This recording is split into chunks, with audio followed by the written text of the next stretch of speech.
সবাইকে স্বাগতম জানাচ্ছি কলিস রেসিপিতে। আবারও চলে এলাম ভোজনরসিক বাঙালির প্রিয় একটি খাবার বিরিয়ানির একটি রেসিপি নিয়ে। আর রেসিপিটি হচ্ছে চিকেন কোফতা বিরিয়ানি। খুবই মজাদার আর বানানো একদমই সহজ। তাহলে চলুন রেসিপিটি দেখে নিই। রেসিপিটি তৈরির জন্য এখানে আমি 500 গ্রাম বোনলেস চিকেন কিমা করে নিয়েছি। আর কিমা করার সময় দুটো কাঁচামরিচ আমি এই চিকেনের মধ্যে দিয়েছিলাম। এবারে এই কিমার মধ্যে দিয়ে দিয়েছি হাফ চা চামচ শাহি গরম মশলা, দিচ্ছি স্বাদ অনুযায়ী লবণ, 1 চা চামচ ডার্ক সয়া সস, দিচ্ছি 1/4 চা চামচ লাল মরিচের গুঁড়া আর হাফ চা চামচ ভাজা জিরার গুঁড়া।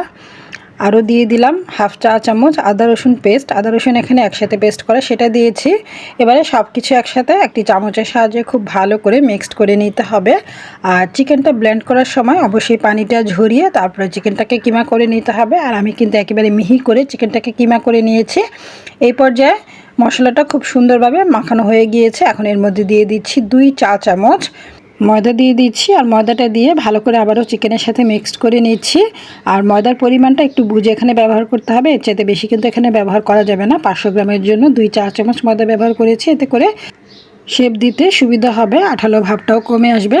এরপর এই চিকেনগুলোকে কোফতার আকারে ছোট ছোট বল আকারে, খুব বেশি ছোট না, আমি একটু মিডিয়াম করেই বলগুলো বানিয়েছি যাতে করে কোফতাটা দেখতে অনেক বেশি সুন্দর লাগে। এরকম করে বল আকারের শেপ তৈরি করে এটাকে এক সাইডে রাখছি। এবারে চালটা প্রিপেয়ার করার জন্য একটি প্যানে পর্যাপ্ত পরিমাণ পানি ফুটিয়ে নিয়েছি। দিয়ে দিলাম 2টো তেজপাতা, 1 টুকরো দারচিনি আর 3-4টা সবুজ এলাচ। এলাচের মুখটা একটু ফাটিয়ে দিয়েছি।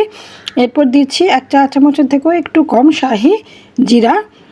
এরপর এর মধ্যে দিয়ে দিব স্বাদ অনুযায়ী লবণ। এখানে আমি 1.5 কাপ পরিমাণ বাসমতি চালটা ব্যবহার করব রান্নায়, সেজন্য দিচ্ছি 1.5 চা চামচ লবণটা আপনারা আপনাদের স্বাদ অনুযায়ী এখানে ব্যবহার করতে পারেন। এবারে লবণটা দিয়ে ভালো করে মিক্স করে নিচ্ছি। আর দিচ্ছি স্টার অ্যানেক্সের 3-4 টুকরো। পুরোটা স্টার অ্যানেক্স দিলে যেহেতু এখানে চালটা কম, তাহলে কিন্তু অনেক বেশি ঝাঁঝ হয়ে যেতে পারে, তাই অর্ধেকটা দিয়েছি এখানে স্টার অ্যানেক্স দিয়ে। পানিটা আবারও খুব ভালো করে 2-3 মিনিটের মতো ফুটিয়ে নিয়েছি। আর ফুটানোর পর দেখতেই পাচ্ছেন পানির কালারটা চেঞ্জ হয়ে গিয়েছে। এরপর যেখানে অ্যাড করে দিব 1.5 কাপ পরিমাণ বাসমতি চালটাকে 30 মিনিট ভিজিয়ে রেখেছিলাম। ভিজিয়ে ভালো করে 3-4 বার ধুয়ে নিতে হবে, সেটা এখানে দিয়ে দিচ্ছি। আর বাসমতি চালটা দেওয়ার পর খুব ভালো করে এটাকে একটু নেড়ে দিতে হবে যাতে করে চালগুলো একসাথে জড়ো হয়ে না থাকে। আর এরপর এটাকে 15 থেকে 18 মিনিটের মতো এটাকে কুক করে নিয়েছি চুলার আঁচটা মিডিয়ামে রেখে। যখন খুব ভালো করে বলক চলে এসেছে, তারপরে প্রায় 15 থেকে 18 মিনিটের মতো এটাকে রান্না করে নিলেই চালটা খুব সুন্দরভাবে বয়েল হয়ে যাবে। আর চালটা কিন্তু আমি পুরোপুরি মোটামুটি বয়েল করে নিয়েছি, 95%-এর মতো বয়েল করে নিয়েছি এটাকে।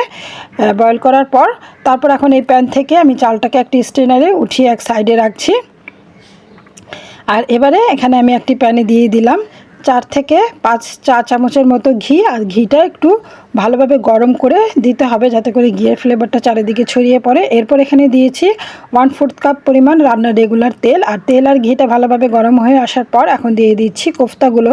আর কোফতাগুলো দেখতে কতটা সুন্দর লাগছে দেখে নিশ্চয়ই বুঝতে পারছেন। আর এভাবে করে চিকেন কোফতা বিরিয়ানি যারা রান্না করে খাননি, তারা একবার হলেও কিন্তু এই রেসিপিটি ট্রাই করবেন। খুবই মজাদার হয়।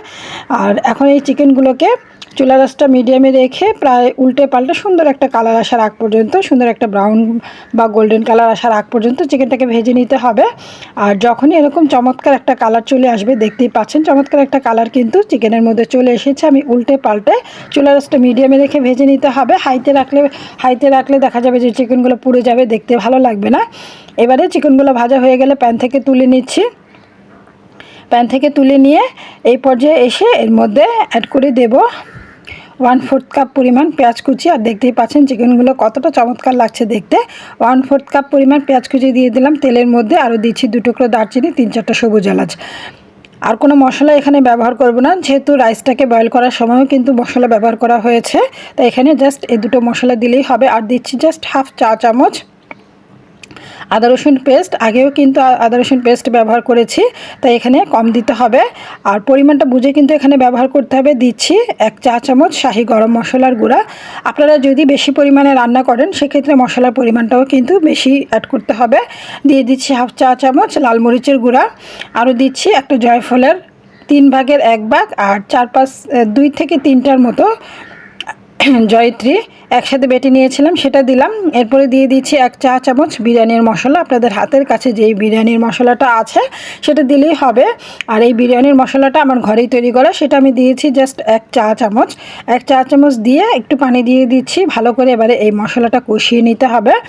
এরপর দিয়ে দিচ্ছি 2 টেবিল চামচ টক দই, আর টক দইটা পানি ঝরিয়ে খুব ভালো করে আমি ফেটে তারপর এখানে ব্যবহার করছি। এতে করে টক দইটা সুন্দরভাবে মশলার সাথে মিশে যাবে।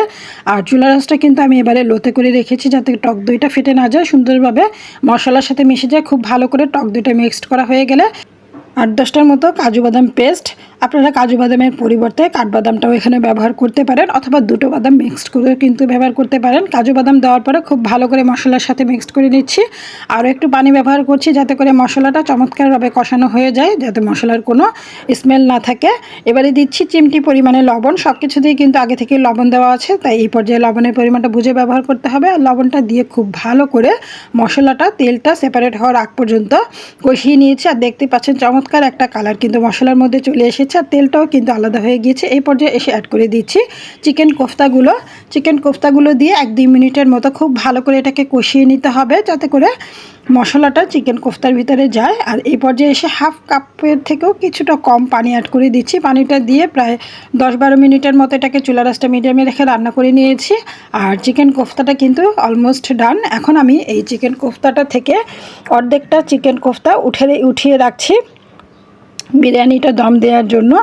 অর্ধেকটা চিকেন কোফতা তুলে রেখে এবারে এর মধ্যেই প্রথমেই যে রাইসটাকে সেদ্ধ করে রেখেছিলাম, আর রাইসটা কিন্তু বয়েল করার পর সুন্দরভাবে একটা স্ট্রেনারে রেখে এটাকে ঢেকে রাখতে হবে যাতে করে উপর দিয়ে ড্রাই না হয়ে যায়।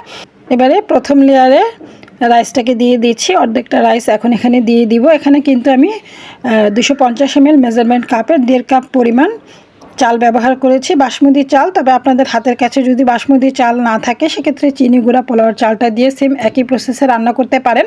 তবে চিনি গুঁড়া পোলাওর চালটা কিন্তু 95% রান্না করা যাবে না, সেক্ষেত্রে চিনি গুঁড়া পোলাওর চালটাকে 80% রান্না করে নিতে হবে। কিছুটা দানা দানা থাকবে ভেতরে, সেই অবস্থায় চুলো থেকে নামিয়ে স্ট্রেনারে পানি ঝরিয়ে তারপর এখানে ব্যবহার করতে হবে, কারণ চিনি গুঁড়া পোলাওর চালটা কিন্তু খুব দ্রুতই নরম হয়ে যায়, তাই 80%-এর বেশি রান্না করা যাবে না। আর দ্বিতীয় লেয়ারে চালটা দেওয়ার পর আবারও দিয়ে দিলাম উপরে দ্বিতীয় লেয়ারে চিকেনটা দিয়ে চিকেন কোফতাটা দিয়ে আবারও চালটা দিয়ে দিলাম। বাকি চালটা দিয়ে উপরে দিয়ে দিচ্ছি বেশ কিছু কিশমিশ আর কাঠবাদাম কুচি। এবারে দিয়ে দিচ্ছি কিছুটা পেঁয়াজ বেরেস্তা। এবারে দিয়ে দিচ্ছি 3 থেকে 4 চা চামচ উপরে ঘি দিয়ে দিব। ঘিটা দিয়ে চুলার আঁচটা মিডিয়ামে রেখে এটাকে 8 থেকে 10 মিনিটের মতো দমে রাখবো। আর ছিদ্রটা একটি লবঙ্গ দিয়ে বন্ধ করে দিলাম। 10 মিনিট দমে রাখার পরেই কিন্তু চিকেন কোফতা বিরিয়ানিটা একদম তৈরি। আর দেখতে যতটা লোভনীয় না লাগছে, খেতে কিন্তু তার চাইতে অনেক বেশি মজাদার এই চিকেন কোফতা বিরিয়ানি।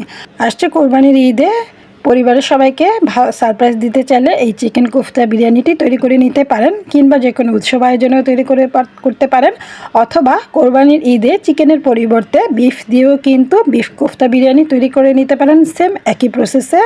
আশা করছি আজকের রেসিপিটি সবার ভালো লেগেছে। এতক্ষণ সাথে থাকার জন্য সবাইকে ধন্যবাদ জানিয়ে আজকের মতো এখানেই বিদায় নিচ্ছি। সবাই ভালো থাকুন, সুস্থ থাকুন। আল্লাহ হাফিজ।